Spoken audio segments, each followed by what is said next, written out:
Hi guys, I'm from UK Fountain Pens here to talk to you about the Midori MD fountain pen, this little thing here.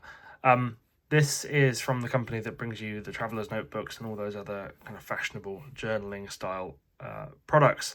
And here we have a relatively lightweight fountain pen that is in plastic, so in this kind of light creamy colour with a metal cap, and it retails around £40. This was sent to me by Cult Pens, where it's in stock right now.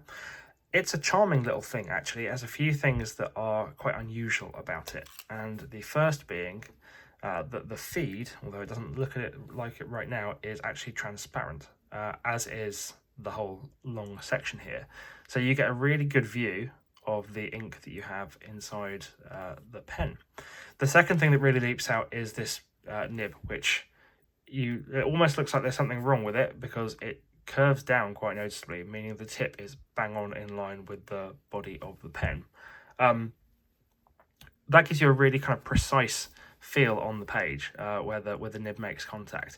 The nib actually is incredibly sweet. It is a steel, breather holeless branded nib that's got this kind of swooping feel to it. It's a medium, and it writes something like a medium fine line that's smooth and wet and just really nicely tuned. The pen itself is really light. It's about 15 grams, and the section is very long. It has this ribbed texture to it. It's not the thickest section in the world, and the barrel step is sharp, but because it's so long, you can generally find a pretty good grip, and I've quite enjoyed writing with it. It is very light though. The pen cap is thin metal with a kind of brushed finish.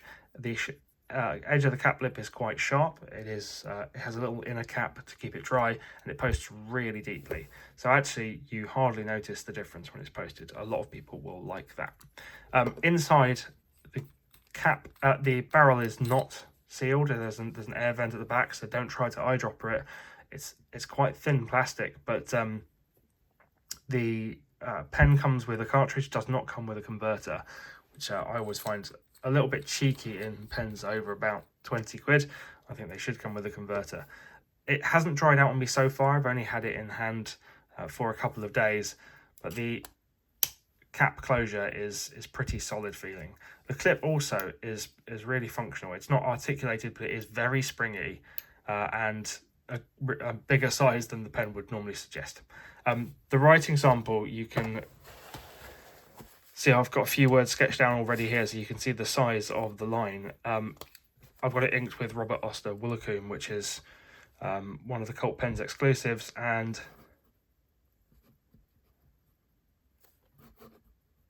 it writes really nicely, actually. Very impressed with it. 40 quid for a quite small, lightweight pen that doesn't come with a converter, steel nib. Yeah, there's no advanced manufacturing techniques going on here. This is quite a cheapy pen when you could get for about £10 less. If I can bring it over, something like the TWSBI Eco, which it's got more trim on it. It's a piston filler. It's a larger, more complex design. It feels like the price is reaching a little bit, and it'd be much better value at around the £20-25 mark. However, I'm quite charmed by it, and that's a bit of an intangible effect. Maybe it's the pale cream colour with the sort of retro engraving. Maybe it's the brushed cap. Maybe it's the writing experience with that sort of beaked nib. But either way, I found myself really liking it. So look out for a full written review on ukfountainpens.com.